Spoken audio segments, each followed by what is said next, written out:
Hello everyone, welcome back to my channel. For today's video, we are doing a sort of a mixed media layout, but it's not mixed because I think I'm just going to use one medium. So I had done this cut file, which I got from Erica Rose Design, her Etsy shop. And I think it's time for me to get a new blade because it just didn't cut this one very, smoothly. It's very, you can't really tell, but it got raggedy taking it off the mat and poking out all the little detail pieces that I could have gone and backed this the whole time. But I just thought, since it's not the best quality, like even here, the best quality cut, like I don't want to put the detail into doing it. So what I thought is that I'm going to make it into a rainbow with these color burst powders. So I had hauled these a long time ago. I rarely take them out, and I thought I would just make this a rainbow, truly. So if you don't know what these are little pigments, and I do believe that the Magicals from Lindy's gang are similar. So they're pigments. So they're pigments in here too. And they're like dust. And then when they contact water, they become like a watercolor pigment, which is so cool. So for this cut file, I am truly, I think, just going to put all the pigments as much as possible down. So red, orange, yellow, etc.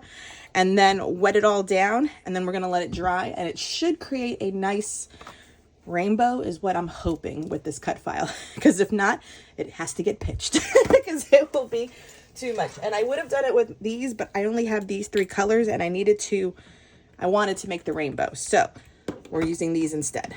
So let's get started. Okay, I hate to say it, I have not used these, but I am going to play with these some more because I really had fun doing this. So they are powdered pigments. So do know that your hands will get messy. And the one of two techniques, even just like Lindy's Stanking Magicals, if you apply them to a dry surface, they kind of just sit there until you spritz it with water and then the pigment spreads on the surface that it's at. Or you can pre-wet the paper and then you can sprinkle on the pigment and then you can see it already move and add as you want. So both are good techniques to use with this product, just for a different effect on how you want to use them. So for the most part, I did it on the dry surface and then I went back and wet it.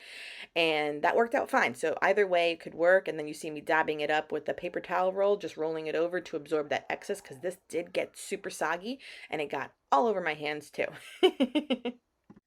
Okay, this looks like a big old mess. My hands are a big old mess. Let's let this dry and let's see what we have. Okay, everyone, that dried beautifully. Now, don't get me wrong. This area here that was supposed to be blue looks like well, there is no orange. Just kind of, well, it's hard to see. It's just not like a true blue. It looks like a little bit like orange on top of it. So it looks a little brown. So out of the rainbow, right? I'm just not loving this area right here, the way the color is blended. This looks fine. So I am probably going to place, let's be honest, you're going to cover it up. We're going to place the photos like right here on it. Okay, so because I went rainbow here, I pulled out these are my new collections, the gardenia leaves laser cuts and then the gardenia butterflies, and surprise surprise, it's rainbow. And then these frames so far are from the ephemera pack that I also will pull a bunch of these little things. So if you can see, like there's little ephemera bits, there's little labels, tags and dies, so a lot of layering pieces. So we pulled out these frames so far. So I will add more of these elements to spice it up. So let's continue working on this. So this collection is, like I said, Spectrum Gardenia from 49th and Market. They have become quickly one of my favorite collections recently. Their new designer, if it is a new person, has been knocking it out of the park, especially with these laser die cuts. Why I love them the most too is because when you get ephemera packs or die cut packs from other manufacturers, they always sort of have like a white border, which I sometimes cut. And with these laser die cuts, they are precision right to the edge of the leaf or the butterfly, so there's none of that white border, which I find very appreciative. So all the collections I have with the laser die cut pack, they're all like this, and they come already like on the cardstock still, so you punch out the ones you want and you can leave them on the cardstock as you do. So I made sure to pull out at least one butterfly in all the colors and at least one set of leaves in all the colors. That way I had this diagonal rainbow cascading effect. And then I kept my pictures black and white because I just didn't want the colors to compete with the layout itself.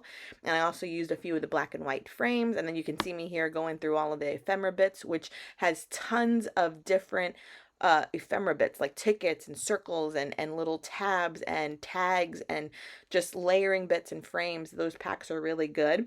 And there is a new collection out that I definitely want to get my hands on. It's kind of like a summer beachy theme, which I'm in love with. So I live in Florida, so anything with palm trees and flamingos I'm all about. So now that I kind of had an orientation of everything that I just auditioned and I liked, we're going to glue all of these things down.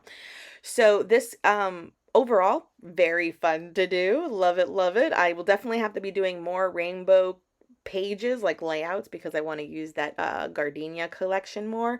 And I have one in the works to do a story about my golden doodle Maui. I have like a really good photo of him. And so the cardstock collection to this too is very pretty because they have one page per color, and they're all a little different, and they all kind of look like a grungy mixed media. So I'm going to use that in the upcoming layout as well. So, and then the photos I'm scrapping. So my daughter was on vacation for 18 days. I was kid-free for 18 days. And at the end of their vacation, the 3 grandmas and their 4 grandbabies asked me to do a photo session on the beach. So these were beach photos, and they all wore baby blue. So that's also why I made the pictures black and white, because it was definitely a blue dominant photo with the blue sky on the beach. So these are my like favorite, the group shot, and then one with her and my mother-in-law, who's her grandma, and just love the photos. So that's what we were scrapping. And since I'm doing this layout for Spiegelmom Scraps, I have to play with some sequins now. So I definitely go in, I had 2 of them, Moonshine, and then it was, I want to say it's Flower Sack. These are available in the shop. And so I went more with Flower Sack. I think I do explain at the end. So I do a lot of all of the white and the iridescent, and I love Moonshine because that one almost looks like iridescent, but looking like glass. So it's just kind of adding glimmer and shimmer onto the page. So I added all of the white sequences all over the white areas. So the kind of the open sections of the layout, which is perfect. Now to get the rainbow effect, I could have probably pulled sequins from like multiple different packs and gotten like some reds, probably from like a Christmas collection, and orange, etc., etc. But I thought adding the white and all the glimmer and shimmer and sparkle and, glitter was perfect enough. So here I am still kind of thumbing through the last of the ephemera, picking a few items, and then going in with black paint splatter, which is always a go-to, just to add some contrast, and it worked out great. Okay, everyone, that will end this layout. Like, stop it with the rainbow burst. And I did just a little bit of splatters just to add something because it felt too white there. But the cut file I will leave linked down below. And then this collection I do believe is available on a Cherry on Top or scrapbook.com. Wherever I find the gardenia set, I will leave it linked. Super cute. And all of those sequences, I used Flower Sack. I didn't get to use Moonshine, but I liked Flower Sack because it had a lot of different whites and iridescent ones. I just didn't use any of like the coppery brown colored ones, just to highlight all those little openings. So adorable. Thank you so much for joining me. Please subscribe if you haven't done so. And until next time, everyone, bye.